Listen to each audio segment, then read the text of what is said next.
Dear students, तो आज हम स्टार्ट करेंगे अपना next topic, that is hyper conjugation. तो हो सकता है ये आपने बीएससी में पढ़ा भी हो। हाइपर कॉन्जुगेशन का अगर हम लिटरल मीनिंग देखें तो मतलब होगा कि कॉन्जुगेशन की अधिकता। हाइपर माने अधिक हो जाना।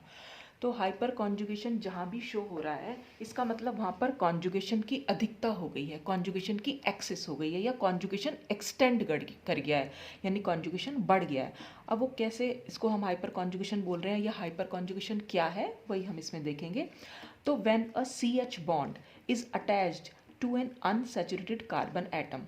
अनसैचुरेटेड का मतलब कार्बन एटम जो होगा वो डबल बॉन्डेड हो सकता है या ट्रिपल बॉन्डेड हो सकता है।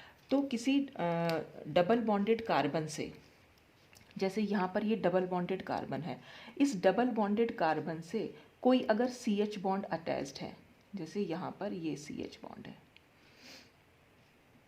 ठीक है, ये डबल बॉन्ड कार्बन हो गया, और इस डबल बॉन्डेड कार्बन से एक CH बॉन्ड यहाँ पर दिखा सकते हैं, कितने भी CH बॉन्ड जितने पॉसिबल हो सकते हैं हमारे। तो the sigma electrons of CH bond enter into conjugation with the unsaturated system। तो यहाँ पर क्या होगा कि डबल बॉन्ड के साथ वो जो CH बॉन्ड के सिग्मा इलेक्ट्रॉन्स होंगे, C और H के बीच में, जाहिर सी बात है सिग्मा बॉन्ड बना हुआ है तो सिग्मा इलेक्ट्रॉन्स ही होंगे। जहाँ पाई बॉन्ड बनता है वहाँ पाई इलेक्ट्रॉन्स होते हैं। तो जब किसी अनसैचुरेटेड सिस्टम का मतलब कार्बन कार्बन डबल बॉन्ड या कार्बन कार्बन ट्रिपल बॉन्ड, इनसे जब कोई CH बॉन्ड अटैच्ड होगा तो CH बॉन्ड के जो सिग्मा इलेक्ट्रॉन्स हैं इस डबल बॉन्ड के साथ कॉन्जुगेशन शो करते हैं। कॉन्जुगेशन का मतलब मैंने आपको बताया था, अगर कार्बन जितने भी हम ले रहे हैं वो जनरली sp2 हाइब्रिडाइज कार्बन होते हैं, और उनमें एक अनहाइब्रिडाइज p ऑर्बिटल होता है, और वो सारे p ऑर्बिटल्स आपस में ओवरलैप करके एक मॉलिकुलर ऑर्बिटल बना देते हैं, और इस कॉन्जुगेशन की वजह से डीलोकलाइजेशन ऑफ इलेक्ट्रॉन्स हो सकता है। तो नॉर्मली हम कॉन्जुगेशन को देखते हैं कि अगर alternate single bond double bond single bond double bond हो तो वहाँ पर कॉन्जुगेशन पॉसिबल है, ठीक है। तो यहाँ पर जो है सिग्मा बॉन्ड भी कॉन्जुगेशन में एंटर कर रहे हैं। कैसे कर रहे हैं अभी हम थोड़ी देर में इसको समझेंगे। तो such conjugation between sigma electrons of a single bond with multiple bond is known as hyperconjugation. तो ऐसा कॉन्जुगेशन जो सिग्मा इलेक्ट्रॉन्स के बीच में और इस मल्टीपल बॉन्ड मतलब डबल या ट्रिपल बॉन्ड, इस मल्टीपल बॉन्ड और या के बीच में होता है, उस कॉन्जुगेशन को हम बोल देते हैं हाइपर कॉन्जुगेशन। तो अगर मैं जैसे कॉन्जुगेशन हमने पहले डिस्कस किया था कि अगर ऑल्टरनेट हमारे पास डबल सिंगल बॉन्ड हो, मान लीजिए ये डबल बॉन्ड है, फिर सिंगल बॉन्ड है, फिर डबल बॉन्ड है, फिर सिंगल बॉन्ड है, और सपोज यहाँ पर कार्बन कार्बन हमने इस तरह से अटैच कर रखा है, तो यहाँ पर हम कह सकते हैं कि देखिए हर कार्बन हमारा sp2 हाइब्रिडाइज्ड है, और यहाँ पर डीलोकलाइजेशन ऑफ इलेक्ट्रॉन पॉसिबल है क्योंकि हर कार्बन के पास एक अनहाइब्रिडाइज्ड p ऑर्बिटल है जिसमें कि एक एक इलेक्ट्रॉन प्रेजेंट है। sp2 कार्बन जब भी कभी होता है तो उसके अनहाइब्रिडाइज्ड p ऑर्बिटल में हमेशा एक इलेक्ट्रॉन होता ही होता है। ये बात मैंने कॉन्जुगेशन में भी समझाई थी पहले, तो आप चाहें तो वो वीडियो देख सकते हैं कि sp2 कैसे हम हाइब्रिडाइजेशन शो करते हैं। तो अब क्या होगा, ये जो हमने यहाँ पर 4 इलेक्ट्रॉन दिखा रखे हैं, तो वो ये जो 2 इलेक्ट्रॉन है ये ज़रूरी नहीं कि इस कार्बन कार्बन के बीच में ही रहेंगे, ये अब फ्री हैं इन चारों कार्बन पर मूव करने के लिए। मतलब ये चारों इलेक्ट्रॉन अब इस चारों कार्बन पर मूव कर सकते हैं, और इसी मूवमेंट की वजह से, इन डीलोकलाइजेशन ऑफ इलेक्ट्रॉन की वजह से रेजोनेटिंग स्ट्रक्चर्स हम किसी भी मॉलिक्यूल के बना सकते हैं। जैसे इसका अगर हमें बनाना हो तो हम क्या कर सकते हैं, ये पाई बॉन्ड हम यहाँ शिफ्ट करके दिखा सकते हैं, तो फिर ये वाला पाई बॉन्ड इस कार्बन पर शिफ्ट हो जाएगा।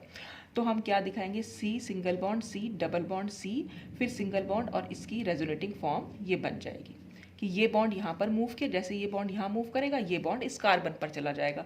तो डीलोकलाइजेशन ऑफ इलेक्ट्रॉन हो पा रहा है, क्यों? क्योंकि ये p ऑर्बिटल आपस में कंबाइन कर गए हैं, ओवरलैपिंग हो गई है इसमें, और एक पूरा एक सिंगल मॉलिकुलर ऑर्बिटल, पाई मॉलिकुलर ऑर्बिटल जिसको हम बोलते हैं, वो यहाँ पर बन गया है। तो ठीक ऐसे ही तो हमारी जो पहचान है कॉन्जुगेशन की वो बस ये है कि alternate double bond single bond double bond हो, positive charge single bond double bond हो। पॉजिटिव चार्ज किसी भी एटम पर हो सकता है ये, ठीक है। जैसे अगर हमने यहाँ कार्बन बना दिया है तो कार्बन के बाद हम इसको दिखा सकते हैं सिंगल बॉन्ड, फिर हम कार्बन बनाएंगे, फिर डबल बॉन्ड, फिर कार्बन, ठीक है। तो हम इसकी भी रेजोनेटिंग फॉर्म बना सकते हैं कि अगर हम ये पाई बॉन्ड यहाँ शिफ्ट कर देंगे तो पॉजिटिव चार्ज यहाँ चला जाएगा। ऐसे ही अगर इस कार्बन पर नेगेटिव चार्ज हो तो भी negative charge single bond double bond. तो यानी कि जहाँ पर भी हमें डीलोकेशन दिखाना है वो दोनों, जैसे हम पाई बॉन्ड और इस नेगेटिव चार्ज के बीच में कॉन्जुगेशन दिखा रहे हैं, तो ये दोनों जो है एक सिंगल बॉन्ड से सेपरेटेड होने चाहिए। तभी यहाँ पर कॉन्जुगेशन पॉसिबल है। तो यहाँ पर हम इसकी रेजोनेटिंग फॉर्म बनाएंगे तो कैसे बना सकते हैं, इस बॉन्ड को यहाँ शिफ्ट करा देंगे और इस बॉन्ड को यहाँ शिफ्ट कराएंगे तो फिर से इसकी एक रेजोनेटिंग फॉर्म बन जाएगी। तो हम इस डीलोकलाइजेशन की वजह से या कॉन्जुगेशन की वजह से मॉलिक्यूल की एक से ज़्यादा स्ट्रक्चर्स बना सकते हैं, यानी रेजोनेटिंग फॉर्म बना सकते हैं। तो अब हम कह रहे हैं कि सिग्मा बॉन्ड भी इस डबल बॉन्ड के साथ कॉन्जुगेशन शो कर रहा है। तो वो हम कैसे दिखा सकते हैं, देखिए यहाँ पर मैंने ये इस तरह से बनाया, ये डबल बॉन्ड सी बना दिया सपोज, ठीक है। ये इसके बॉन्ड हैं, जो ये सी एच बॉन्ड है, ये भी सी एच बॉन्ड है और ये सी एच बॉन्ड है। तो हम कहते हैं कि ये जो सी एच बॉन्ड यानी जो सिग्मा बॉन्ड है इस डबल बॉन्ड के साथ कॉन्जुगेशन शो कर रहा है।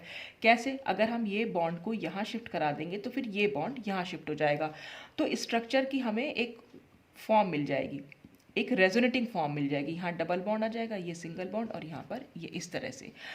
तो ये एक रेजोनेटिंग फॉर्म बना पाए, तो हम रेजोनेटिंग फॉर्म बना पा रहे हैं क्योंकि डीलोकलाइजेशन हो पा रहा है। डीलोकलाइजेशन किसका, सिग्मा इलेक्ट्रॉन का डीलोकलाइजेशन भी हो रहा है और यहाँ पर पाई बॉन्ड भी मूव कर रहा है, यानी पाई इलेक्ट्रॉन्स का डीलोकलाइजेशन हो रहा है। तो जहाँ अभी तक हम कॉन्जुगेशन पढ़ते आ रहे थे, डबल बॉन्ड के बीच में पॉजिटिव चार्ज और डबल बॉन्ड के बीच में नेगेटिव चार्ज और डबल बॉन्ड के बीच में, यहाँ पर सिग्मा इलेक्ट्रॉन्स का भी कॉन्जुगेशन देखने को मिल रहा है। तो कॉन्जुगेशन थोड़ा सा बढ़ा दिया, एक्सटेंड हो गया, तो इसलिए हम इसको वर्ड यहाँ पर यूज़ कर रहे हैं हाइपर कॉन्जुगेशन, ठीक है। अभी थोड़ा सा और डिटेल में हम इसको देखते हैं। अच्छा, अब तो इसको हमने हाइपर कॉन्जुगेशन बोला, तो more the number of C H bonds attach to the unsaturated system. तो इस अनसैचुरेटेड सिस्टम से जितने ज़्यादा सी एच बॉन्ड होंगे, more will be the probability of electron release by this mechanism. तो ज़्यादा प्रोबेबिलिटी होगी इलेक्ट्रॉन रिलीज की इस मैकेनिज्म से। ये एक्चुअल में इलेक्ट्रॉन रिलीज ही तो हो रहे हैं, यहाँ पर ये इलेक्ट्रॉन यहाँ मूव कर गए, तो ये इलेक्ट्रॉन किसकी तरफ जा रहे हैं, डबल बॉन्ड की साइड जा रहे हैं, ठीक है। इलेक्ट्रॉन का जो हमने ये दिखा रखा है, एरो जो दिखाया, हम कहा डबल बॉन्ड की साइड जो है इलेक्ट्रॉन्स को, सिग्मा इलेक्ट्रॉन्स जो है मूव कर रहे हैं, तो ये इलेक्ट्रॉन रिलीज हो रही है टुवर्ड्स डबल बॉन्ड।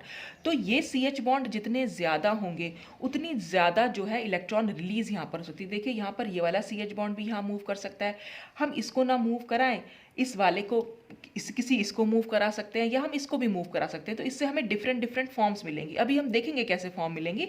अभी फिलहाल आप इतना समझ लीजिए कि डबल बॉन्ड से यानी किसी अनसैचुरेटेड सिस्टम से जितने ज़्यादा सी एच बॉन्ड होंगे उतनी ज़्यादा इलेक्ट्रॉन रिलीज इस डबल बॉन्ड की तरफ हो सकेगी, उससे हम उतने ज़्यादा रेजोनेटिंग स्ट्रक्चर्स बना पाएंगे, इसलिए वो वाला स्ट्रक्चर जो है सबसे ज़्यादा स्टेबल माना जाएगा। दस the electron release by this mechanism will be greater in methyl, less in ethyl and so on. देखिए जैसे यहाँ ये डबल बॉन्ड सिस्टम है, डबल बॉन्ड से अटैच्ड हमने देखा ये कार्बन है और कार्बन से अटैच्ड एच है, यानी कि सी एच बॉन्ड है। यहाँ पर 3 सी एच बॉन्ड है, तो यहाँ ये रिलीज हो रही है 3 सी एच बॉन्ड के थ्रू, ठीक। अगर हम ये वाला स्ट्रक्चर देखें, यहाँ पर कितने सी एच, डबल बॉन्ड से अटैच्ड सी एच बॉन्ड देखने, तो डबल बॉन्ड से अटैच सी एच और एक सी एच, ये तो सी एच थ्री हो जाएगा, तो ये नहीं कर पाएगा इलेक्ट्रॉन रिलीज, सिर्फ ये दोनों कर पाएंगे। तो यहाँ पर सिर्फ 2 ही सी एच बॉन्ड हैं जो इलेक्ट्रॉन रिलीज कर रहे हैं। यहाँ पर अगर हम बात देखें, इस डबल बॉन्ड से सिर्फ एक ही सी एच बॉन्ड है जो इलेक्ट्रॉन रिलीज कर रहा है, और यहाँ पर अगर हम देखें तो डबल बॉन्ड से अटैच्ड इस कार्बन से कोई एच सी एच, मतलब यहाँ पर डबल बॉन्ड से अटैच कोई सी एच बॉन्ड नहीं है, तो यहाँ पर कोई इलेक्ट्रॉन रिलीज नहीं हो पाएगी। तो सबसे ज़्यादा कहाँ हुई, मिथाइल ग्रुप में, उससे कम कहाँ हुई, ये जो हमने इथाइल ग्रुप ले लिया, फिर उससे कम यहाँ पर हुई और उससे कम यहाँ हुई। तो मिथाइल ग्रुप के लिए सबसे ज़्यादा जो होती है इलेक्ट्रॉन रिलीज होती है अगर वो किसी डबल बॉन्ड सिस्टम से अटैच्ड होता है तो, ठीक है। फिर इथाइल ग्रुप के लिए थोड़ी सी कम हो जाती है। फिर हमने यहाँ पर ये वाला ग्रुप ले लिया और फिर ये हमारा टर्शरी ब्यूटाइल ग्रुप है, ठीक है। तो ये आइसोप्रोपाइल ग्रुप बोल देते हैं इसको। तो आइसोप्रोपाइल में थोड़ी और कम और टर्शरी ब्यूटाइल में तो बिल्कुल भी नहीं होती है, ठीक। तो ये हाइपर कॉन्जुगेशन के बारे में बस थोड़ा सा इंट्रोडक्शन दिया है मैंने, अभी डिटेल में हम इसको आगे समझेंगे। तो आप चाहे तो इसका स्क्रीनशॉट ले सकते हैं। अब हाइपर कॉन्जुगेशन के लिए क्या क्या रिक्वायरमेंट्स हमें चाहिए, क्या क्या ज़रूरत है। तो कंपाउंड कौन कौन से कंपाउंड इस हाइपर कॉन्जुगेशन को शो करेंगे। Compound should have sp2 hybrid carbons of alkene, arene, carbocation और फ्री रेडिकल। तो कंपाउंड के पास एक तो sp2 हाइब्रिड कार्बन्स होने चाहिए, किसके, किसी एल्कीन के हों। एरीन मतलब कोई भी फिनाइल रिंग यानी बेंजीन रिंग वहाँ पर अटैच्ड हो, तो बेंजीन रिंग का sp2 हाइब्रिड कार्बन हो सकता है। बेंजीन कार्बोकेटायन का कोई sp2 हाइब्रिड कार्बन हो सकता है, या फ्री रेडिकल का sp2। तो sp2 हाइब्रिड कार्बन तो होना बहुत ज़रूरी है, यानी कार्बन के पास जो हमारा हाइब्रिडेशन है sp2 हाइब्रिड कार्बन होगा, तभी तो उसके पास एक अनहाइब्रिडाइज्ड p ऑर्बिटल बचेगा, और वही अनहाइब्रिडाइज्ड p ऑर्बिटल जो है ओवरलैप करता है बाकी कार्बन से, तो तभी कॉन्जुगेशन वहाँ पर पॉसिबल हो पाएगा। एक तो ये हो गया sp2 कार्बन होना चाहिए। फिर है alpha carbon with respect to sp2 hybrid should have at least one hydrogen. तो यानी कि जो sp2 हाइब्रिड कार्बन, यहाँ पर ये sp2 हाइब्रिड कार्बन कर लीजिएगा इसको, sp2 हाइब्रिड कार्बन के रिस्पेक्ट में एक अल्फा कार्बन ज़रूर होना चाहिए जिसके पास कम से कम एक हाइड्रोजन ज़रूर हो, और hybridisation of alpha carbon is sp3। यानी कुल कहने का मतलब हमारा ये हुआ, जैसे हम यहाँ पर देख रहे थे, देखिए ये एल्कीन का sp2 कार्बन है। देखिए कार्बन जब भी कभी डबल बॉन्ड से अटैच्ड होगा ना, वो कार्बन हमेशा sp2 कार्बन होता है। ये बात आप ध्यान रख लीजिएगा, ठीक है, ये आपको पता भी होगी। कार्बन अगर ट्रिपल बॉन्ड से अटैच्ड है तो वो sp कार्बन है। कार्बन अगर 4 सिंगल बॉन्ड से अटैच्ड है तो वो sp3 कार्बन है। तो हम कह रहे हैं कि एक तो sp2 कार्बन होना चाहिए हाइपर कॉन्जुगेशन के लिए, तो एल्कीन का है यहाँ पर, तो वो प्रेजेंट है। और फिर हम ये कह रहे हैं इसके बाद कि alpha carbon with respect to sp2 hybrid carbon. Alpha carbon का मतलब क्या होता है, इस डबल बॉन्डेड कार्बन से अटैच्ड जो पहला कार्बन होता है वो अल्फा कार्बन है। यानी यहाँ पर इससे अटैच्ड ये वाला कार्बन है वो अल्फा है। ये डबल बॉन्ड कार्बन है, इससे अटैच्ड पहला कार्बन अल्फा है, इस डबल बॉन्ड से अटैच्ड पहला कार्बन अल्फा, और इस डबल बॉन्ड से अटैच्ड पहला कार्बन अल्फा। ये जो अल्फा कार्बन है इसका हाइब्रिडाइजेशन sp3 होना चाहिए, यानी इस कार्बन के 4 सिंगल बॉन्ड हमें दिखने चाहिए। तो ये कार्बन है, 4 हमें सिंगल बॉन्ड दिखाई भी दे रहे हैं, तो इसका मतलब ये sp3 कार्बन है। यहाँ पर भी 4 सिंगल बॉन्ड है, ये भी sp3 कार्बन है, ये भी sp3, यानी जो अल्फा कार्बन है वो sp3 कार्बन होना चाहिए। और इस sp3 कार्बन से या इस अल्फा कार्बन से कम एक हाइड्रोजन तो अटैच्ड होना ही चाहिए।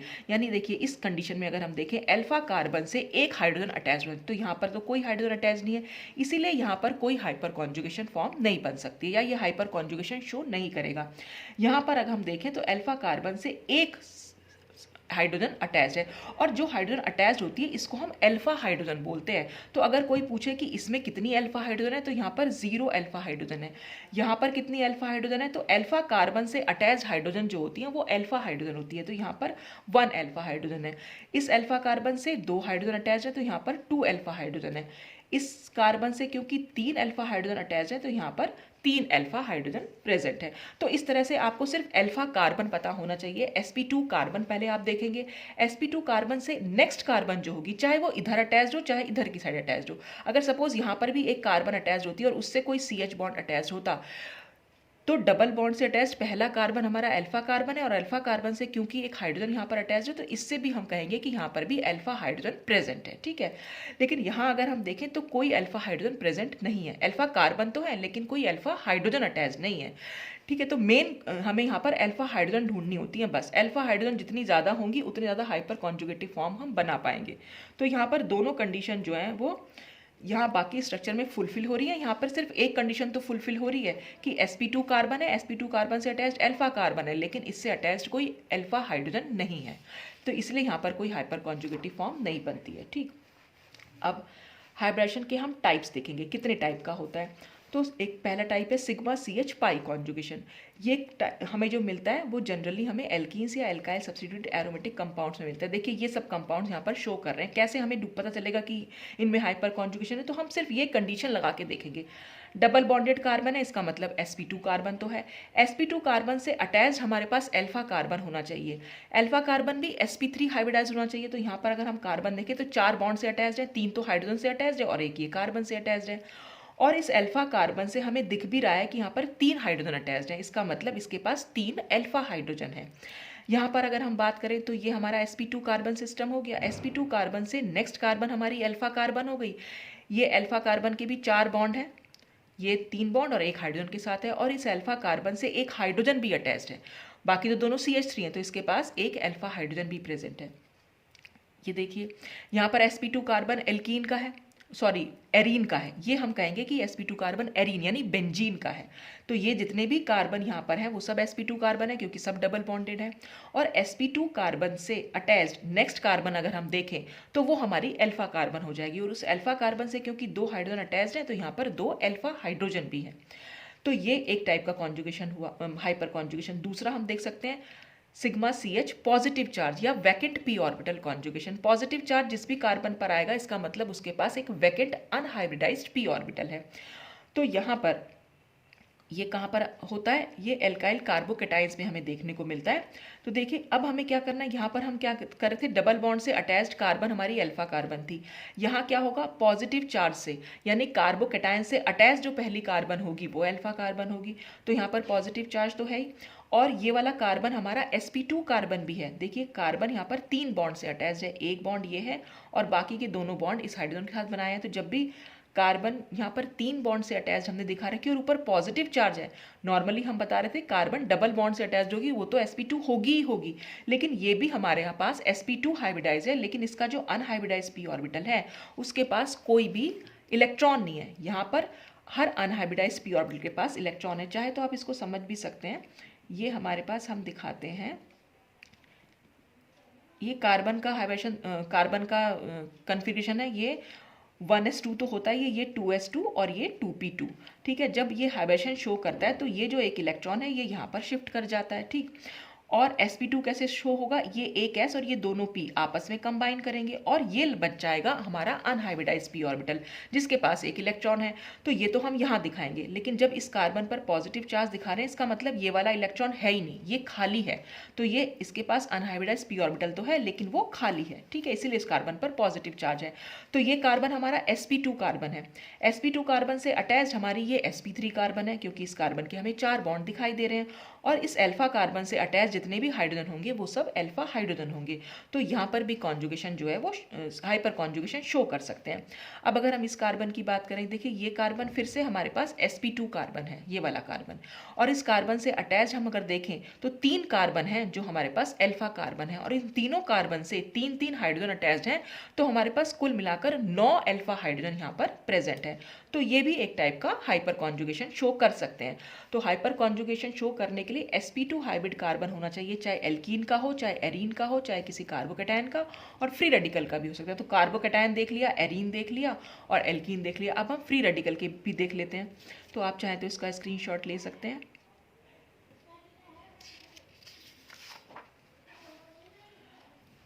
ऑड इलेक्ट्रॉन यानी कि अनपेयर्ड इलेक्ट्रॉन होगा, तो ये फ्री रेडिकल में हमें देखने को मिलता है। देखिए ये वाला कार्बन पे मैंने एक इलेक्ट्रॉन दिखा रखा है, ठीक है, और इसके पास ये जो है हमारे पास ये वही अनहाइब्रिडाइज्ड p ऑर्बिटल है, उसके पास एक इलेक्ट्रॉन जो प्रेजेंट है। ठीक है, बिल्कुल ऐसे ही दिखाएंगे यहाँ पर, ये जैसे हमने यहाँ शो कर रखा था, ये sp2 कार्बन है और इसके पास ये अनहाइब्रिडाइज्ड p ऑर्बिटल है जिसके पास की एक इलेक्ट्रॉन प्रेजेंट है। ठीक है, और इससे अटैच्ड हमारा फिर से वही कि sp3 कार्बन, और sp3 कार्बन से अटैच्ड जो हमारे पास हाइड्रोजन है वो सारी अल्फा हाइड्रोजन है। ऐसे यहाँ पर देख लेंगे तो जो हमें रेडिकल है, रेडिकल से अटैच्ड नेक्स्ट कार्बन देखनी है, पॉजिटिव चार्ज है तो उससे अटैच्ड नेक्स्ट कार्बन देखनी है, डबल बॉन्ड है तो उससे अटैच्ड नेक्स्ट कार्बन देखनी है, वो हमारी सारी अल्फा कार्बन होती है और उनसे अटैच्ड हमारे अल्फा हाइड्रोजन होते हैं। तो ये तीसरे टाइप का हाइपर कॉन्जुगेशन हो सकता है। अब हम इससे रेजोनेटिंग फॉर्म कैसे बना सकते हैं वो इसमें यहाँ दिखा रखा है। देखिए रेजोनेटिंग फॉर्म ये हमारा जो है, हमने प्रोपीन ले रखा है। प्रोपीन को मैंने इस तरह से लिख दिया, CH3 CH double bond CH2 होता है प्रोपीन, या प्रोपाइलीन हम इसको बोल सकते हैं। तो अब हम हाइपर कॉन्जुगेशन कैसे शो कर रहे हैं कि हम ये कह रहे हैं इस डबल बॉन्ड के साथ ये जो CH बॉन्ड है ये कॉन्जुगेशन शो करते हैं, यानी इनमें ओवरलैपिंग हो सकती है। इसके पास भी एक अनहाइब्रिडाइज्ड p ऑर्बिटल है, इसके पास भी एक अनहाइब्रिडाइज्ड p ऑर्बिटल है, और जो CH का जो इस कार्बन का sp3 ऑर्बिटल है वो भी इनके साथ ओवरलैपिंग शो कर सकता है। तो फिर ये चारों इलेक्ट्रॉन्स यानी ये 2 इलेक्ट्रॉन C और H के बीच में 2 इलेक्ट्रॉन है, एक कार्बन का और एक इस हाइड्रोजन का, और इस C और C के बीच में भी एक पाई बॉन्ड है, तो ये भी 2 इलेक्ट्रॉन, कुल मिलाकर 4 इलेक्ट्रॉन्स हैं। वो 4 इलेक्ट्रॉन्स ना तो इन दोनों के बीच में रहेंगे ना इन दोनों के, वो इस पूरे मॉलिक्यूलर सिस्टम में मूव कर सकते हैं। तो इसीलिए हम ये सिग्मा बॉन्ड को यहाँ पर मूव करा सकते हैं। तो जब यहाँ मूव करा देंगे तो इस कार्बन के बॉन्ड जो है 5 हो जाएंगे, तो इसीलिए ये वाला पाई बॉन्ड जो है इस कार्बन पर मूव करेगा। तो जैसे ही हम इसको मूव कराएंगे इस कार्बन और इस कार्बन के बीच में एक डबल बॉन्ड बन जाएगा, और क्योंकि ये डबल बॉन्ड इस कार्बन पर शिफ्ट हो गया, इस डबल बॉन्ड में क्या है, 2 इलेक्ट्रॉन है, बस वो 2 इलेक्ट्रॉन हम यहाँ पर शो कर सकते हैं, और इस कार्बन के पास कुल मिलाकर 5 इलेक्ट्रॉन हो गए हैं, इसलिए ये सिंगल बॉन्ड हमने दिखा दी, सिंगल बॉन्ड कह रही हूँ, नेगेटिव चार्ज हमने इस पर दिखा दिया। 5 आप यहाँ पर काउंट भी कर सकते हैं 5 इलेक्ट्रॉन कैसे हुए हैं। ये सी है, सी से 2 H हमने ऐसे दिख रखे हैं, ये खोल के लिखा हुआ है और इस पर हमने ये 2 इलेक्ट्रॉन शो कर रखे हैं। तो कार्बन के अगर हम अपने इलेक्ट्रॉन की बात करें तो देखिए 1 इलेक्ट्रॉन ये, दूसरा ये, तीसरा ये, चौथा ये और पांचवा ये। तो इस यहाँ जब ये बॉन्ड हमने यहाँ शिफ्ट कराया था, ये वाला इलेक्ट्रॉन और ये वाला इलेक्ट्रॉन यहाँ पर शिफ्ट हुए थे, तो ये इलेक्ट्रॉन तो इसी कार्बन का था, लेकिन ये वाला इलेक्ट्रॉन इस कार्बन का था, क्योंकि ये इस पर शिफ्ट हो गया इसलिए इस कार्बन पर अब 5 इलेक्ट्रॉन हो गए हैं। तो हम उसको दिखाते हैं यहाँ पर 2 इलेक्ट्रॉन बना दिए और नेगेटिव चार्ज, या खाली आप नेगेटिव चार्ज भी शो कर देंगे तो भी उसका मतलब है कि इसके ऊपर जो है एक कार्बन, वो एक इलेक्ट्रॉन जो है वो एक्स्ट्रा हो गया। अब देखिए जैसे ये बॉन्ड यहाँ पर मूव करेगा, अब सी और एच के बीच में तो कोई बॉन्ड नहीं रह जाएगा। हुआ क्या है, ये बॉन्ड हमने यहाँ शिफ्ट करा दिया है, तो जब ये बॉन्ड यहाँ शिफ्ट कराया तो ये इलेक्ट्रॉन तो एज इट इज ही रहा कार्बन का, जो इस कार्बन के पास था, लेकिन जो ये वाला हाइड्रोजन का जो इलेक्ट्रॉन था वो अब यहाँ पर आ गया है। तो जो ये इलेक्ट्रॉन है वो इस हाइड्रोजन का है, तो जब हाइड्रोजन का इलेक्ट्रॉन यहाँ चला जाएगा तो इस हाइड्रोजन पर तो पॉजिटिव चार्ज आ जाएगा, क्योंकि हाइड्रोजन के पास तो एक ही इलेक्ट्रॉन होता है। ठीक है, अब ये पॉजिटिव, तो हमारे पास इसकी एक रेजोनेटिंग फॉर्म बन जाएगी। हालांकि कार्बन और हाइड्रोजन के बीच में कोई बॉन्ड नहीं दिखा रखा है, ये हम ऐसे ही इसकी हाइपर कॉन्जुगेटिव फॉर्म्स जब बनाते हैं तो CH के बीच में हम कोई बॉन्ड शो नहीं करते हैं, इसीलिए हम इसको नो बॉन्ड रेजोनेंस भी बोल देते हैं। तो अब हम इसका एक और रेजोनेटिंग फॉर्म बना सकते हैं। ये CH बॉन्ड के जो इलेक्ट्रॉन्स है, अगर मैं यहाँ मूव करा दूंगी तो इस H पर पॉजिटिव चार्ज रहेगा, फिर ये वाले मूव कर जाएंगे तो इस H पर पॉजिटिव। तो इस तरह से हम इसकी डिफरेंट डिफरेंट फॉर्म बना सकते हैं, जो जितने हाइड्रोजन यहाँ पर पॉसिबल हैं उतनी रेजोनेटिंग फॉर्म बन सकती हैं। तो अगर कोई पूछे कि एल्कीन की कितनी रेजोनेटिंग फॉर्म पॉसिबल है, तो रेजोनेटिंग फॉर्म ये भी है, ये भी है, ये भी है और ये भी है, तो 4 तो रेजोनेटिंग फॉर्म पॉसिबल है। लेकिन अगर कोई ये पूछे कि कितनी हाइपर कॉन्जुगेटिव फॉर्म पॉसिबल है, तो हाइपर कॉन्जुगेटिव फॉर्म 1, ये 2 और ये 3, सिर्फ ये वाली फॉर्म हाइपर कॉन्जुगेटिव है, इसको हाइपर कॉन्जुगेशन हम नहीं बोलेंगे। हाइपर कॉन्जुगेटिव फॉर्म में हमेशा नो बॉन्ड दिखाया जाता है, मतलब कोई बॉन्ड नहीं होता कार्बन और हाइड्रोजन के बीच में। तो इससे हम ये भी कह सकते हैं कि अल्फा कार्बन से जितनी हाइड्रोजन प्रेजेंट होती हैं उतने वहां पर हाइपर कॉन्जुगेटिव फॉर्म उसकी बन सकती हैं। तो अगर 3 हाइड्रोजन यहाँ पर थी डबल बॉन्ड से अटैच्ड कार्बन से, क्योंकि 3 अल्फा हाइड्रोजन प्रेजेंट थी तो इसलिए हम इसके 3 हाइपर कॉन्जुगेटिव स्ट्रक्चर बना सके। और रेजोनेटिंग स्ट्रक्चर अगर हमें निकालना है तो जितने हाइपर कॉन्जुगेटिव बनेंगे उसमें आपको +1 कर देना है। तो ये 3 बनी थी, 3 में अगर हम +1 कर देंगे तो 4, तो 4 तो रेजोनेटिंग स्ट्रक्चर्स हैं, लेकिन 3 हाइपर कॉन्जुगेटिव स्ट्रक्चर्स हैं। तो अगर हाइपर कॉन्जुगेटिव स्ट्रक्चर्स निकालने को आती, काउंट करने को आती, कभी कॉम्पिटिशन लेवल पे आ सकता है क्वेश्चन कि कितनी हाइपर कॉन्जुगेटिव फॉर्म्स पॉसिबल है, तो आपको सिर्फ नंबर ऑफ अल्फा हाइड्रोजन देखने हैं। और अल्फा हाइड्रोजन भी कैसे, डबल बॉन्ड से अटैच्ड, पहला कार्बन अल्फा कार्बन होता है और उससे अटैच्ड अल्फा हाइड्रोजन होती है। पॉजिटिव चार्ज से अटैच पहला कार्बन अल्फा होगा, फ्री रेडिकल से अटैच पहला कार्बन अल्फा होगा। तो बस उससे अटैच हमें सिर्फ हाइड्रोजन काउंट करनी, कितनी हाइड्रोजन पॉसिबल है, तो उतनी हाइपर कॉन्जुगेटिव फॉर्म यहाँ पर बन सकती हैं। तो हाइपर कॉन्जुगेशन में be regarded as no bond resonance, तो हम इसको नो बॉन्ड, क्योंकि ये रेजोनेटिंग फॉर्म ही तो एक तरह से रेजोनेटिंग फॉर्म ही तो बन रही है। यहाँ पर डीलोकलाइजेशन ऑफ इलेक्ट्रॉन होता है, डीलोकलाइजेशन ऑफ इलेक्ट्रॉन से हम एक से ज़्यादा स्ट्रक्चर बना सकते हैं किसी भी मॉलिक्यूल के, और वही हम रेजोनेंस भी बोल देते हैं। तो यहाँ पर क्योंकि कोई रेजोनेंस कोई भी बॉन्ड हम शो नहीं कर रहे हैं तो इसलिए हम इसको नो बॉन्ड रेजोनेंस भी बोल देते हैं। लेकिन यहाँ पर जो H+ हमने दिखाया है, जैसे ही H+ होगा, ऐसा नहीं कि ये कहीं अलग हो जाएगा इससे, ये H+ इसी पाई बॉन्ड के जो मॉलिक्यूलर सिस्टम है हमारा उससे अटैच्ड होके रहेगा, क्योंकि यहाँ पर पाई बॉन्ड के इलेक्ट्रॉन्स तो है, नेगेटिव चार्ज भी है, तो इनसे अटैच्ड होके ये H+ यहीं पर रहता है, तो ये अलग कहीं नहीं होगा। Actually the hydrogen atom is not free from the carbon, इस कार्बन से टोटली फ्री नहीं है, it is still bound quite firmly to the pi cloud, जो पाई क्लाउड बना हुआ है उससे अटैच्ड रहता है ये। तो इस तरह से हम ये हाइपर कॉन्जुगेशन को समझ सकते हैं। ठीक है, अब इसका भी आप स्क्रीनशॉट ले सकते हैं। देखिए यहाँ पर हम इसका मॉलिक्यूलर ऑर्बिटल डायग्राम भी देख सकते हैं। तो अकॉर्डिंग टू MOT यानी molecular orbital theory, delocalisation occurs between pi molecular orbital of C double bond C। देखिए इस कार्बन और इस कार्बन, ये दोनों कार्बन तो हमारे डबल बॉन्ड से अटैच थे ही, हमने इसको कैसे बना रखा है, ये डबल बॉन्डेड कार्बन है, फिर जो नेक्स्ट कार्बन है वो हमारी अल्फा कार्बन है और इससे हमारा हाइड्रोजन अटैच है, ये भी दिखा सकते हैं, यहाँ दिखा सकते हैं। ठीक है, इस तरह से ये सिस्टम है। तो ये जो ये कार्बन और ये कार्बन तो हमारी sp2 कार्बन है, तो ये और ये दोनों तो sp2 है, इनके पास एक अनहाइब्रिडाइज्ड p ऑर्बिटल है, वो मैंने इसको ऐसे शो कर दिया, और उस अनहाइब्रिडाइज्ड p ऑर्बिटल में एक एक इलेक्ट्रॉन है। ठीक है, तो जब ये आपस में कंबाइन करेंगे, इनमें तो ये तो कॉन्जुगेशन शो करेंगे ही, क्योंकि ये तो पाई बॉन्ड बना रहे हैं, पाई बॉन्ड हमेशा लेटरल ओवरलैपिंग से बनता है दोनों p ऑर्बिटल की। तो ये एक पाई मॉलिक्यूलर ऑर्बिटल बन गया यहाँ पर। तो पाई मॉलिक्यूलर ऑर्बिटल का में डीलोकेलाइजेशन हो सकता है and molecular orbital of C H bond of the alpha carbon.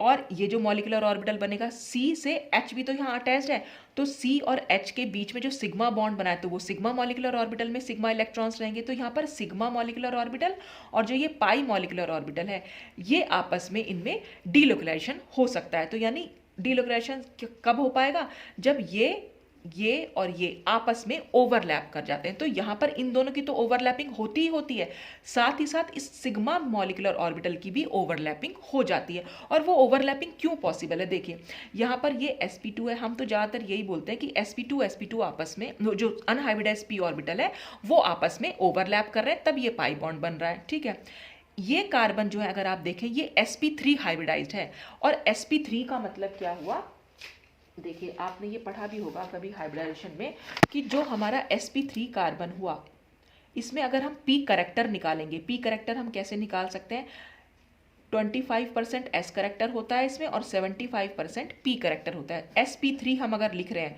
तो हमने कुछ इस तरह से लिखा, ये एक s के लिए मान लीजिए ये और ये 3 p के लिए, इन सबका टोटल कॉन्ट्रीब्यूशन 100% होता है। ठीक है, तो इसका मतलब चारों ऑर्बिटल्स हैं तो इसका 25% होगा, इसका भी 25, ये भी 25 और ये भी 25, तो ये तो तीनों p ऑर्बिटल हैं तो तीनों का मिला के 75% हो जाएगा।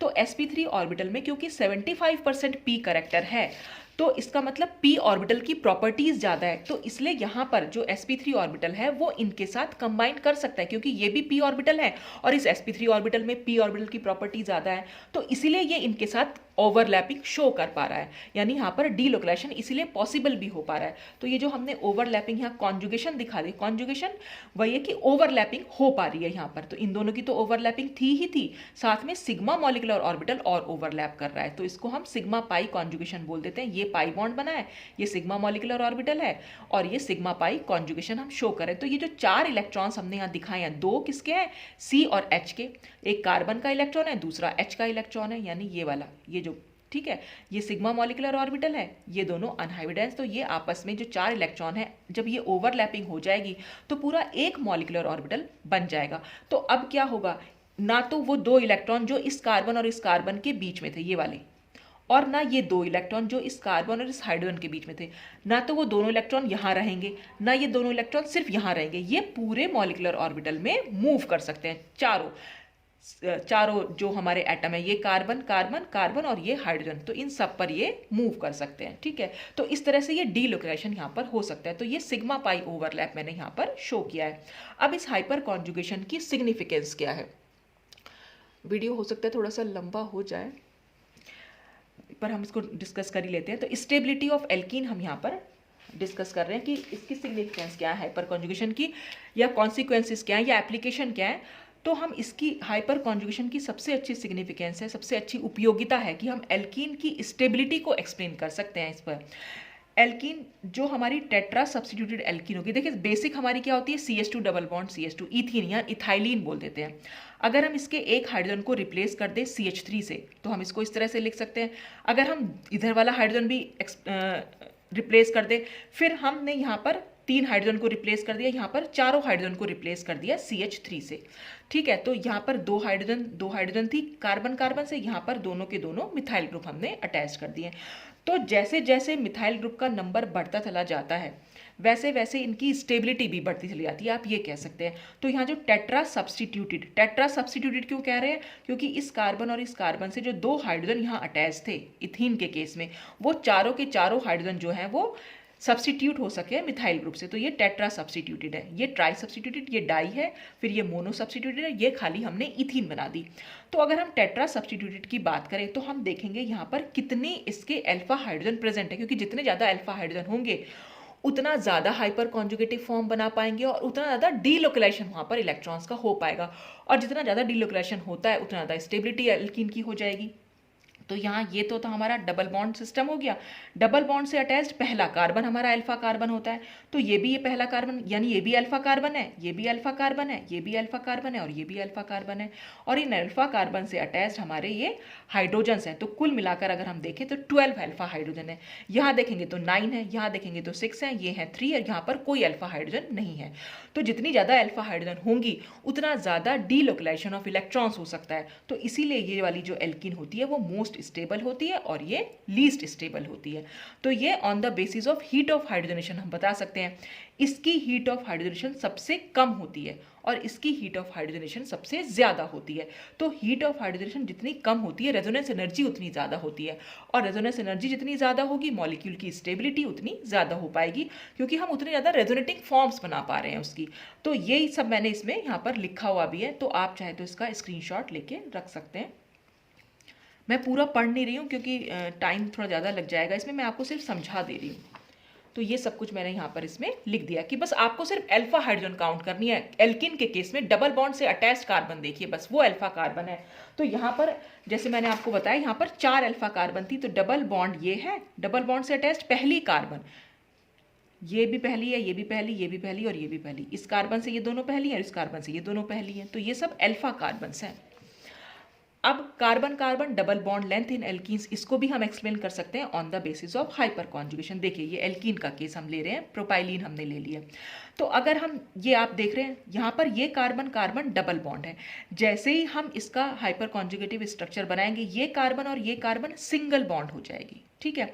यानी डबल बॉन्ड से ये सिंगल बॉन्ड में चेंज हो गया, थोड़ा सा सिंगल बॉन्ड करेक्टर आ गया, आप ये कह सकते हैं इसमें। अब एक चीज और है, बॉन्ड लेंथ की अगर हम बात करें वो बॉन्ड ऑर्डर के ठीक उल्टा होती है, ठीक। बॉन्ड ऑर्डर क्या होता है, अगर हम दो एटम्स के बीच में नंबर ऑफ बॉन्ड्स देखेंगे, कार्बन कार्बन के बीच में अगर सिंगल बॉन्ड है तो उसका बॉन्ड ऑर्डर 1 हो जाएगा, डबल बॉन्ड है तो उसका बॉन्ड ऑर्डर 2 हो जाएगा, ट्रिपल बॉन्ड है तो बॉन्ड ऑर्डर 3 हो जाएगा। तो नंबर ऑफ बॉन्ड्स काउंट करते हैं बॉन्ड ऑर्डर के लिए। बॉन्ड ऑर्डर जितना ज्यादा होता है बॉन्ड लेंथ उतनी कम हो जाती है, बस ये ध्यान रखिएगा। बॉन्ड ऑर्डर जितना कम होगा बॉन्ड लेंथ उतनी ज्यादा हो जाएगी। अब देखें ये कार्बन कार्बन डबल बॉन्ड में क्योंकि थोड़ा सा carbon carbon single bond character भी आ गया जब हमने इसकी हाइपर कॉन्जुगेटिव फॉर्म बनाई, यानी डबल बॉन्ड से ये सिंगल बॉन्ड में चेंज हुआ। तो हम क्या कह सकते हैं कि यहाँ पर जो ये वाला स्ट्रक्चर था, क्योंकि इसने थोड़ा सा सिंगल बॉन्ड ले लिया है अपने आप में, तो यहाँ पर क्या होगी, अगर हम किसी ईथेन के साथ कंपैरिजन करें इस सिंगल बॉन्ड का, मान लीजिए जैसे इसको अगर मैं पूरा देखें हम जो पढ़ रहे हैं इसमें due to hyperconjugation carbon carbon single bond of an alkene acquire some double bond character और C double bond acquire some single bond character, यानी ये डबल बॉन्ड तो सिंगल बॉन्ड में चेंज हो गया और ये सिंगल बॉन्ड अगर हम देखें तो यहाँ पर डबल बॉन्ड में चेंज हो गया, ठीक है। तो अब अगर हम इसी का कंपैरिजन करें किसी एल्केन से या किसी एल्कीन से, देखिए यहाँ पर क्या हुआ है, इस वाले को देखेंगे और इस वाले को, ये हमारा सिंपल इथीन है जिसमें कोई हाइपर कॉन्जुगेशन नहीं है, यहाँ पर हाइपर कॉन्जुगेशन है। हाइपर कॉन्जुगेशन की वजह से ये डबल बॉन्ड जो है सिंगल बॉन्ड में चेंज हो गया, यहाँ पर आप देख ही सकते हैं, ठीक है। तो जब ये सिंगल बॉन्ड में चेंज हुआ यानी कि बॉन्ड ऑर्डर कम हो गया, तो बॉन्ड ऑर्डर कम होने का मतलब है बॉन्ड लेंथ का बढ़ जाना, तो इसीलिए जो ये वाली बॉन्ड लेंथ होती है इस वाली बॉन्ड लेंथ के कंपैरिजन में ज्यादा होती है। इथीन में ये है 1.34 और प्रोपाइलिन में है ये 1.39। तो क्यों हुई है, क्योंकि हाइपर कॉन्जुगेशन यहाँ पर आ गया है। हाइपर कॉन्जुगेशन में हम दिखा सकते हैं कि ये डबल बॉन्ड सिंगल बॉन्ड में चेंज हुआ है, ठीक है, यानी सिंगल बॉन्ड करेक्टर इसमें ज्यादा हो गया है। अच्छा, और फिर अगर हम बात करें इस वाले बॉन्ड की, यानी इस वाले बॉन्ड की, सिंगल बॉन्ड जो है, इस सिंगल बॉन्ड को अगर हम कंपैरिजन करें ईथेन से, तो यहाँ पर अगर हम देखें तो सिंगल बॉन्ड में थोड़ा सा डबल बॉन्ड करेक्टर आ गया, यानी बॉन्ड ऑर्डर बढ़ गया है, तो इसका मतलब बॉन्ड लेंथ घटेगी। तो यहाँ पर अगर हम ईथेन में कंपैरिजन करें जिसमें कि कोई हाइपर कॉन्जुगेशन नहीं है, तो वहाँ पर 1.54 एंगस्ट्रॉम है, और यहाँ पर क्योंकि हाइपर कॉन्जुगेशन की वजह से ये डबल बॉन्ड में चेंज हो गया है, तो इसलिए इसकी बॉन्ड लेंथ जो है थोड़ी सी कम हो जाएगी। तो ये बॉन्ड लेंथ पर अफेक्ट करता है हाइपर कॉन्जुगेशन। आप इसका भी स्क्रीनशॉट ले सकते हैं। फिर है स्टेबिलिटी ऑफ फ्री रेडिकल और कार्बोकैटायन। कार्बोकैटायन और फ्री रेडिकल की स्टेबिलिटी कैसे होती है, टर्शरी की सबसे ज़्यादा होती है, सेकेंडरी कम स्टेबल होते हैं और प्राइमरी सबसे लेस स्टेबल होते हैं। ये भी हम कैसे निकाल सकते हैं? On the basis of hyper conjugative structures.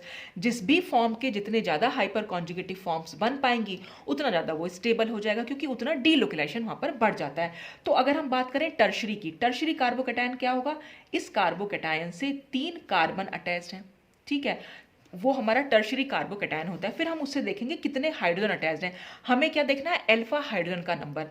तो पॉजिटिव चार्ज से अटैच्ड जो भी कार्बन होगी वो अल्फा कार्बन होगी, और उससे अटैच जितने हाइड्रोजन होंगे वो सब अल्फा हाइड्रोजन होंगे। तो यहाँ पर मैंने देखिए टर्शरी कार्बोकैटायन को कैसे, ये CH3, ये CH3, ये भी CH3, बस इसको खोल के लिख दिया है ताकि हम इसकी हाइपर कॉन्जुगेटिव फॉर्म्स बना सकें। तो इसमें क्या हुआ है? ये बॉन्ड यहाँ पर शिफ्ट हो गया है। तो जब ये बॉन्ड यहाँ पर शिफ्ट हुआ है तो ये डबल बॉन्ड हो गया और इस H पर पॉजिटिव चार्ज आ गया, कार्बन का पॉजिटिव चार्ज खत्म हो गया, क्योंकि ये इलेक्ट्रॉन तो यहाँ पर एज इट इज रहा, ये वाला इलेक्ट्रॉन इस कार्बन पर आ गया है, तो इसलिए इसका पॉजिटिव चार्ज खत्म हो गया है। फिर इसकी एक और स्ट्रक्चर हम ये बना सकते हैं, एक और। तो इस CH3 की वजह से हम 3 स्ट्रक्चर बना पाए। इसके पास और 2 CH3 हैं, तो उसकी वजह से कितने और स्ट्रक्चर्स बन सकते हैं? 6 और बन सकते हैं। तो कुल मिलाकर यहाँ पर 9 स्ट्रक्चर्स हम इसके बना सकते हैं। अगर हम इसी तरह से सेकेंडरी की बात करें, सेकेंडरी में क्या हो जाएगा? सेकेंडरी में ये CH3 न रहकर सिर्फ CH रह जाएगा। ये मैंने यहाँ बना रखा है, ठीक है, CH3 CH3 CH। तो जब ये CH रह जाएगा तो अब हम कितनी फॉर्म बना पाएंगे? हमें इस कार्बन से अटैच्ड अल्फा कार्बन देखनी है, तो एक अल्फा कार्बन तो ये होगी, जैसे यहाँ पर देख लीजिए, इससे अटैच्ड ये अल्फा कार्बन है और ये अल्फा कार्बन है, इसकी तो खत्म ही हो गई, यहाँ पर तो कोई अल्फा कार्बन नहीं है, और ये है अल्फा हाइड्रोजन। तो कुल मिलाकर हम 6 फॉर्म इसकी बना सकते हैं। इसकी 9 बना पाए, इसकी हम 6 बना पा रहे हैं। अगर हम प्राइमरी की बात करें तो ये हमारा पॉजिटिवली चार्ज कार्बन है, इससे अटैच्ड कार्बन कितने अल्फा कार्बन है, और इससे अटैच्ड हमारे पास सिर्फ 3 हाइड्रोजन रह गए, तो इसकी हम सिर्फ 3 फॉर्म बना सकते हैं। तो सबसे ज़्यादा फॉर्म टर्शियरी के लिए पॉसिबल थी, उससे कम सेकेंडरी के लिए, उससे कम प्राइमरी के लिए। इसीलिए इसकी स्टेबिलिटी जो है सबसे ज़्यादा होती है और इसकी स्टेबिलिटी सबसे कम होती है। और यही बात हम फ्री रेडिकल के लिए भी कह सकते हैं। फ्री रेडिकल में भी हम यही करेंगे। ये टर्शियरी फ्री रेडिकल है, ये सेकेंडरी है, ये प्राइमरी है, और फिर ये मिथाइल फ्री रेडिकल है। मिथाइल फ्री रेडिकल में कोई फॉर्म बन ही नहीं सकती, क्योंकि जिस पर डॉट हमने बना दिया ये, उससे अटैच्ड कोई अल्फा कार्बन ही नहीं है। यहाँ पर इससे अटैच सिर्फ एक ही अल्फा कार्बन है, और उससे अटैच कितने हाइड्रोजन है? 3। तो ये हाइड्रोजन नहीं काउंट करने हैं। आप ये चीज़ जरूर ध्यान रखेंगे, बच्चे बहुत कंफ्यूज होते हैं कि अल्फा हाइड्रोजन कौन सी होती है। तो आपको सिर्फ इतना देखना है, पॉजिटिव चार्ज से अटैच्ड नेक्स्ट कार्बन हमेशा अल्फा कार्बन होती है। तो यहाँ पर 3 अल्फा कार्बन है। इस केस में देखेंगे तो सिर्फ 2 ही अल्फा कार्बन है, इस केस में तो सिर्फ एक ही अल्फा कार्बन है। ऐसे यहाँ पर है, इससे अटैच सिर्फ एक अल्फा कार्बन है, इससे 2 अल्फा कार्बन है, इससे 3 अल्फा कार्बन है। तो अल्फा कार्बन से अटैच्ड हमें हाइड्रोजन देखने हैं। तो यहाँ पर फिर से वही हो जाएगा कि यहाँ पर 9 अल्फा हाइड्रोजन है, यहाँ पर 6 अल्फा हाइड्रोजन है, यहाँ पर 3 अल्फा हाइड्रोजन है, यहाँ पर कोई अल्फा हाइड्रोजन नहीं है। तो इसी हिसाब से इनकी स्टेबिलिटी को हम एक्सप्लेन कर सकते हैं। तो आप इसका भी स्क्रीनशॉट ले सकते हैं। अच्छा, फिर हम नेक्स्ट देखते हैं directive influence of alkyl group. Directive influence क्या होता है? ये जो CH3 बेंजीन रिंग से जो CH3 जुड़ा हुआ है, अगर हम इस पर कोई इलेक्ट्रोफिलिक सब्स्टिट्यूशन कराएं तो देखिए, ये जो मैं ले ली थी, ये हमारे पास ये बेंजीन रिंग है, ठीक है। बेंजीन रिंग से हमने CH3 अटैच कर दिया, यानी कि टोलुइन बन गई है, ठीक है। बस इसको हमने खोल के लिख दिया। अब अगर हम इसमें कोई इलेक्ट्रोफाइल क्या होता है? जिस पर कोई पॉजिटिव चार्ज होगा। पॉजिटिव चार्ज स्पीशीज वहां पर अटैक करेगी बेंजीन में जहां पर इलेक्ट्रॉन डेंसिटी ज्यादा होगी। तो इस CH3 की वजह से हम देखेंगे कि इस बेंजीन रिंग में कहां कहां पर इलेक्ट्रॉन डेंसिटी ज्यादा हो सकती है। तो ये जो CH3 ग्रुप होता है, एक्चुअल में ये ऑर्थो पैरा डायरेक्टिव होता है। ऑर्थो पैरा डायरेक्टिव का क्या मतलब है कि अगर हम इसको इलेक्ट्रोफाइल की इससे रिएक्शन कराएंगे तो ये इलेक्ट्रोफाइल जो है, ये बेंजीन रिंग में ऐसे दिखा दूं, CH3 जोड़ दिया, तो इलेक्ट्रोफाइल या तो ऑर्थो पोजीशन पर जुड़ सकता है या फिर ये पैरा पोजीशन पर जुड़ जाएगा, ठीक है। तो ये हम कहेंगे कि ये CH3 ग्रुप जो है ऑर्थो पैरा डायरेक्टिंग है, ये इसका डायरेक्टिव इन्फ्लुएंस है। आप लोगों ने शायद ना भी पढ़ा हो। ये जो ग्रुप डायरेक्टिव इन्फ्लुएंस का मतलब होता है, इस बेंजीन रिंग से अटैच्ड ये ग्रुप इनकमिंग इलेक्ट्रोफाइल को, यानी आने वाले इलेक्ट्रोफाइल को किस पोजीशन पर डायरेक्ट करता है, किस पोजीशन पर भेजता है। इसकी वजह से ही ये इलेक्ट्रोफाइल ऑर्थो पर या पैरा पर जा सकता है। तो इसलिए हम कहेंगे कि CH3 जो है वो ऑर्थो पैरा डायरेक्टिंग है। आपको ऑब्वियस सी बात है, ऑर्थो पैरा तो पता ही होगा, ये पोजीशन ऑर्थो होती है, ये मेटा होती है, ये पैरा, फिर ये मेटा होती है और ये ऑर्थो, ठीक है। इस ग्रुप से नेक्स्ट ऑर्थो, फिर मेटा, फिर पैरा, और ये भी मेटा होती है, ये ऑर्थो होती है। तो बस हमें ये देखना है कि ये इनकमिंग इलेक्ट्रोफाइल को किस पोजीशन पर ये डायरेक्ट कर रहा है, यानी किस पोजीशन पर ये भेज रहा है। तो ये ऑर्थो पैरा पर भेजता है इनकमिंग इलेक्ट्रोफाइल को। अब ये क्यों भेज रहा है इलेक्ट्रोफाइल कहाँ पर जा रहा है, ये किस बात पर डिपेंड करेगा, वो हम हाइपर कॉन्जुगेशन के बेस पर देख सकते हैं। देखिए CH3 मैंने इसको इस तरह से बना दिया। अब क्योंकि हाइपर कॉन्जुगेशन शो हो सकता है, क्यों, हमने बताया था sp2 कार्बन एल्कीन का है, एल्कीन के इस कार्बन से अटैच्ड एक sp3 कार्बन है, ये वाला कार्बन sp3 कार्बन है, यानी ये अल्फा कार्बन है, और अल्फा कार्बन से अटैच यहाँ पर 3 अल्फा हाइड्रोजन भी है। तो इसका मतलब यहाँ पर हाइपर कॉन्जुगेशन को हम शो कर सकते हैं। और कैसे शो करेंगे, ये CH बॉन्ड जो है अगर हम यहाँ मूव करा दें तो ये डबल बॉन्ड यहाँ मूव हो जाएगा। हम यही तो करते आ रहे हैं अभी तक, CH बॉन्ड का इलेक्ट्रॉन जो है हम मूव करा रहे हैं, और डबल बॉन्ड से जो अटैच्ड कार्बन है उसके एक कार्बन पर हम इलेक्ट्रॉन डेंसिटी को दिखा दे रहे हैं इस तरीके से। तो वही हमने यहाँ पर भी किया है, CH बॉन्ड से डबल बॉन्ड बन गया और डबल बॉन्ड से ये इलेक्ट्रॉन यहाँ पर हमने शो कर दिए। तो जब एक बार इलेक्ट्रॉन डेंसिटी यहाँ पर आई तो हम इसके रेजोनेटिंग फॉर्म्स और भी बना सकते हैं। अगर इस नेगेटिव चार्ज को मैं यहाँ पर शिफ्ट कर दूंगी तो ये जो बॉन्ड है ये इस पोजीशन पर शिफ्ट हो जाएगा। ये बात मैंने आपको पहले भी बताई थी, जब भी कभी नेगेटिव चार्ज आपको बेंजीन रिंग पर दिखाई दे तो नेगेटिव चार्ज को तो बॉन्ड बना दो और ठीक उसके आगे वाले बॉन्ड को नेगेटिव चार्ज बना दो। इसी तरह से हम इसकी डिफरेंट फॉर्म्स जो है बना सकते हैं। तो जब हम ये इस नेगेटिव चार्ज से बॉन्ड बना देंगे और इस नेगेटिव चार्ज को इस कार्बन पर शिफ्ट करके इस बॉन्ड को नेगेटिव चार्ज से बॉन्ड बनाएंगे, बॉन्ड से नेगेटिव चार्ज बनाएंगे, ठीक है, ये बन गया। फिर इस नेगेटिव चार्ज को बॉन्ड बनाएंगे, इस बॉन्ड को नेगेटिव चार्ज बनाएंगे, तो हमने ये बना दिया। फिर हम इसकी और भी फॉर्म बना सकते हैं। अगर हम देखो जैसे इस H+ से हमारी ये 3 फॉर्म बन सकती हैं, तो इस H से भी बन सकती हैं, इस H से भी बन सकती हैं, तो ऐसे 6 फॉर्म और हम और बना सकते हैं सेम, जिसमें हम क्या शो कर देंगे, बस इनके बीच में ये H+ लिखा है तो नेक्स्ट फॉर्म में हम इसको H+ लिख सकते हैं, इसको H+ लिख सकते हैं अलग अलग फॉर्म्स में। तो अभी अगर आप फिलहाल देखें सिर्फ इसी एक CH बॉन्ड की वजह से हम सिर्फ नेगेटिव चार्ज देखेंगे कहाँ कहाँ पर गया है। तो देखिए नेगेटिव चार्ज इस ऑर्थो पोजीशन पर गया है, नेगेटिव चार्ज इस पैरा पोजीशन पर गया है, नेगेटिव चार्ज फिर से इस ऑर्थो पोजीशन पर गया है।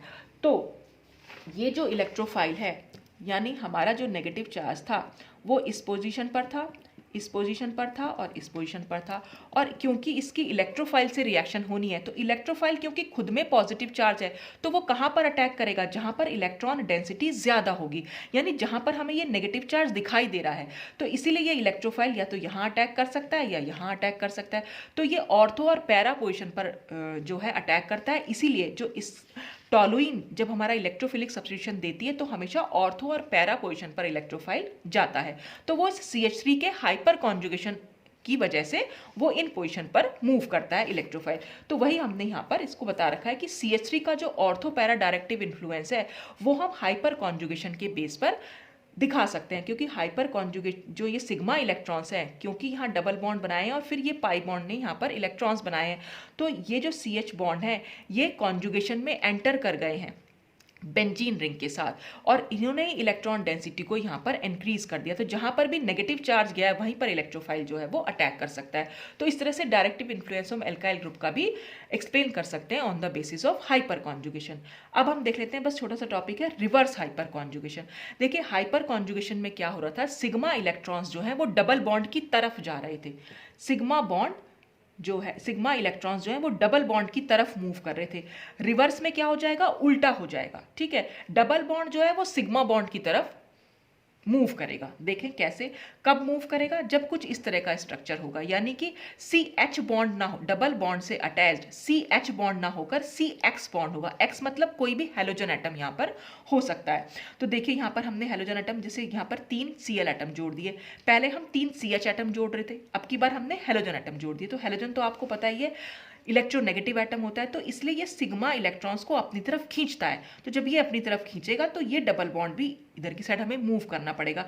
तो अब की बार क्या हो रहा है, डबल बॉन्ड जो है सिग्मा बॉन्ड की तरफ मूव कर रहे हैं, पहले सिग्मा बॉन्ड डबल बॉन्ड की तरफ मूव कर रहा था, तो अब की बार डायरेक्शन जो है उल्टी हो गई। तो अगर ये बॉन्ड यहाँ पर मूव करेगा तो जाहिर सी बात है इस कार्बन की वैलेंसी को पूरा करने के लिए ये बॉन्ड यहाँ मूव करेगा, तो इस कार्बन पर तो आ जाएगा पॉजिटिव चार्ज, और ये बॉन्ड क्योंकि यहाँ मूव किया है तो इस पर आ जाएगा नेगेटिव चार्ज।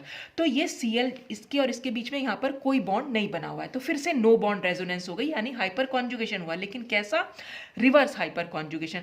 तो ये ऐसा नहीं है कि Cl नेगेटिव कहीं दूर चला जाएगा, ये इस पॉजिटिव चार्ज से अटैच यहीं पर रहता है इसके साथ। तो ऐसे ही हम इसकी डिफरेंट फॉर्म यहाँ पर बना सकते हैं। तो ये रिवर्स हाइपर कॉन्जुगेशन है, और इसकी वजह से हम क्या कर सकते हैं, जो ये बेंजीन रिंग से अगर कोई CH3 अटैच्ड ग्रुप है तो हम उसका मेटा डायरेक्टिंग इन्फ्लुएंस बता सकते हैं कि अब क्या करेगा, अब अगर इलेक्ट्रोफाइल अटैक करेगा तो वो मेटा पोजीशन पर अटैक करेगा। और वो मेटा पोजीशन पर क्यों अटैक कर रहा है उसका रीजन है। कैसे, हमने क्या दिखाना है, ये बॉन्ड तो यहाँ मूव करेंगे क्योंकि ये हेलोजन एटम है, और ये पाई बॉन्ड जो है अब इधर की साइड मूव करेगा। तो जैसे ये पाई बॉन्ड यहाँ मूव करेगा तो देखिए ये जो इलेक्ट्रॉन है कार्बन का ये तो इसी के पास रह गया, लेकिन ये वाला जो इलेक्ट्रॉन है अब इस कार्बन के पास पहुंच गया, तो इसलिए इस कार्बन पर आ गया पॉजिटिव चार्ज। जैसे ही बेंजीन रिंग पर पॉजिटिव चार्ज आए तो अगर आपको रेजोनेटिंग फॉर्म बनानी है तो पॉजिटिव चार्ज से जो नेक्स्ट कार्बन है उसका बॉन्ड आप यहाँ पर शिफ्ट करा दीजिए। जैसे ही बॉन्ड यहाँ शिफ्ट होगा ये पॉजिटिव चार्ज यहाँ चला जाएगा, फिर क्या होगा, ये बॉन्ड यहाँ शिफ्ट करेगा तो पॉजिटिव चार्ज यहाँ चला जाएगा। तो अब अगर हम देखें तो पॉजिटिव चार्ज कहाँ कहाँ पर गया, देखिए पॉजिटिव चार्ज हमारा यहाँ पर गया, एक पॉजिटिव चार्ज हमारा यहाँ गया और पॉजिटिव चार्ज हमारा यहाँ गया। इलेक्ट्रोफाइल को अटैक करना है। अब इलेक्ट्रोफाइल पॉजिटिव चार्ज स्पीशीज पर तो अटैक नहीं करेगा ना, वो हमेशा वहाँ पर अटैक करेगा जहाँ पर इलेक्ट्रॉन डेंसिटी ज़्यादा है। पॉजिटिव चार्ज जहाँ जहाँ पर गया इसका मतलब वहाँ पर इलेक्ट्रॉन डेंसिटी कम है। जहाँ पर जिस पोजीशन पर पॉजिटिव चार्ज नहीं गया, ये CX था हमारा, XX, ठीक है, तो जहाँ पर पॉजिटिव चार्ज नहीं गया इसका मतलब वहाँ पर इलेक्ट्रॉन डेंसिटी ज़्यादा है, इसलिए ये पॉजिटिव चार्ज जो है इस मेटा पोजीशन पर अटैक करता है। तो जब बेंजीन रिंग से कोई CX3 ग्रुप जुड़ा हुआ हो तो हमेशा उससे क्या होता है, जो भी इनकमिंग इलेक्ट्रोफाइल है वो मेटा पोजीशन पर जाकर जुड़ जाता है। तो हम ये कहेंगे कि ये CX3 ग्रुप का मेटा डायरेक्टिंग इन्फ्लुएंस है, कि इस CX3 ग्रुप की वजह से ही तो ये मेटा पोजीशन पर जा रहा है, क्योंकि इस CX3 ग्रुप की वजह से ही तो पॉजिटिव चार्ज बेंजीन रिंग पर आया है। तो इसलिए ये इलेक्ट्रोफाइल वहां पर जाएगा जहां पर पॉजिटिव चार्ज नहीं गया होगा, ठीक है। इसका मतलब वहां पर इलेक्ट्रॉन डेंसिटी ज्यादा है। तो पॉजिटिव चार्ज के केस में तो आपने देखना है इलेक्ट्रोफाइल का अटैक जहां पर पॉजिटिव चार्ज नहीं गया है, और नेगेटिव चार्ज के केस में आपको देखना है कि जहां पर वो नेगेटिव चार्ज गया है वहां पर आपको इलेक्ट्रोफाइल को अटैच करना है। तो ये पूरा सब कुछ था हाइपर कॉन्जुगेशन के बारे में। तो आई होप कि मैंने काफी कुछ क्लियर किया होगा। फिर भी अगर आपको कुछ ना समझ में आया तो आप पूछ सकते हैं कमेंट सेक्शन में। हालांकि वीडियो थोड़ा सा लंबा हो गया है पर कोई बात नहीं, चलिए आज के लिए बस इतना ही। Thanks for watching.